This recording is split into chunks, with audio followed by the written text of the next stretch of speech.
Assalamualaikum warahmatullahi wabarakatuh. Izin memperkenalkan diri, nama saya Salwa Sasebila dengan NPM 2011100461, Prodi PGMI kelas D, Universitas Islam Negeri Raden Intan Lampung. Di sini saya akan menjelaskan materi tentang wujud akulturasi kebudayaan agama Islam di Indonesia guna memenuhi tugas kelima mata kuliah Budaya Nasional Indonesia. Berikut penjelasannya. Sebelum Islam masuk dan berkembang, Indonesia sudah memiliki corak kebudayaan yang dipengaruhi agama Hindu-Buddha. Masuknya Islam ke Indonesia kembali mengalami proses akulturasi. Ada yang tahu apakah akulturasi itu? Ya, akulturasi merupakan suatu proses sosial yang timbul manakala suatu kelompok manusia dengan kebudayaan tertentu dihadapkan oleh unsur dari suatu kebudayaan asing.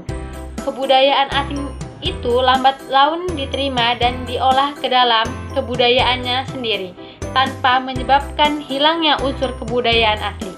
Proses ini melahirkan kebudayaan baru, yaitu kebudayaan Islam Indonesia.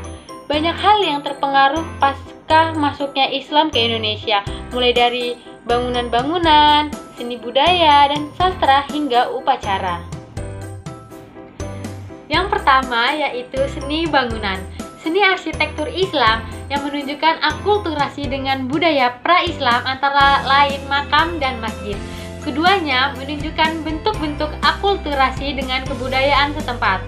Sebelumnya yaitu kebudayaan prasejarah dan Hindu-Buddha. Bentuk seni arsitektur yang lain seperti keraton, benteng, dan pemandian. Yang kedua yaitu seni budaya. Pengaruh Islam tampak dalam 3 bentuk kesenian dapat dilihat dalam wujud seni budaya, seperti seni tari.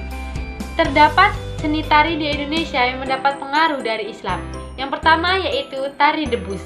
Diyakini sebagai kesenian asli masyarakat Banten yang berkembang sejak masa awal Islam. Debus menjadi salah satu sarana penyebaran agama Islam. Pertunjukan debus ini diawali dengan nyanyian atau pembacaan ayat-ayat tertentu dalam Al-Quran serta salam atau sholawat kepada Nabi Muhammad. Selanjutnya yaitu tari sedati yang berasal dari Provinsi Aceh adalah contoh lainnya. Tari ini adalah contoh pengaruh Islam dalam bidang seni, di mana sedati sendiri berasal dari kata syahadat yang berarti saksi atau bersaksi atau utusan Allah. Yang ketiga yaitu tari zapin adalah contoh tari lainnya yang mendapat pengaruh dari Islam, tepatnya dari Arab, Persia, dan India sejak abad ke-13. Tarian tradisional ini bersifat edukatif dan menghibur, digunakan sebagai media dakwah Islamiyah melalui syair lagu-lagu zapin yang didedahkan. Yang ketiga yaitu akulturasi seni sastra. Seni sastra yang berkembang pada awal periode Islam adalah seni sastra yang berasal dari perpaduan sastra pengaruh Hindu-Buddha dan sastra Islam. Wujud akulturasi dalam seni sastra tersebut terlihat dari tulisan atau aksara yang dipergunakan, yaitu menggunakan huruf Arab Melayu atau Arab Gundul, dan isi ceritanya juga ada yang mengambil hasil sastra yang berkembang pada zaman Hindu. Bentuk-bentuk karya sastra tersebut diantaranya, yang A yaitu hikayat. Hikayat merupakan kisah perseorangan yang diangkat dari tokoh-tokoh terkenal yang hidup pada masa itu, seperti hikayat Hang Tuah, hikayat Panji Semirang, hikayat Bayan Budiman, dan lainnya. Karya ini merupakan pengaruh dari budaya Persia. Yang B yaitu babat. Babat merupakan suatu karya sastra yang hidup dalam masyarakat tradisional dan lingkungan kebudayaan Jawa. Babat termasuk dalam jenis historiografi tradisional dengan ciri utama bercampurnya unsur sejarah dan dongeng. Yang C yaitu suluk. Suluk merupakan kitab-kitab yang berisi ajaran tasawuf.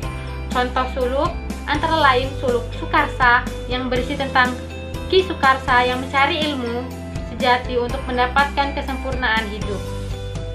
Selanjutnya yaitu sistem kalender. Pada masa Islam digunakan sistem kalender atau penanggalan baru dengan sistem Hijriah. Kalender Hijriah diawali dengan bulan Muharram dan diakhiri dengan bulan Zulhijjah. Perhitungan 1 tahun dalam Islam adalah 12 kali siklus bulan yang berjumlah 354 hari, 8 jam, 48 menit, dan 36 detik. Selanjutnya bentuk akulturasi Islam yaitu ada tradisi dan upacara. Yang A yaitu tradisi ziarah. Tradisi ziarah adalah kebiasaan masyarakat Islam untuk mengunjungi tempat-tempat keramat berupa makam, raja, atau orang-orang penting pada hari-hari tertentu yang dimakamkan di halaman masjid. Yang B yaitu upacara. Upacara keagamaan sebagai wujud akulturasi dengan agama Islam yang sampai saat ini masih terus dilaksanakan adalah peringatan Maulid Nabi, Isra Mi'raj, Hari Raya Idul Fitri, dan Hari Raya Idul Adha. Nah, begitulah penjelasan materi dari saya tentang wujud akulturasi kebudayaan agama Islam di Indonesia. Sekian yang dapat saya sampaikan, kurang lebihnya saya mohon maaf, kepada Allah saya mohon ampun. Saya akhiri, wabillahi taufiq wal hidayah. Wassalamualaikum warahmatullahi wabarakatuh.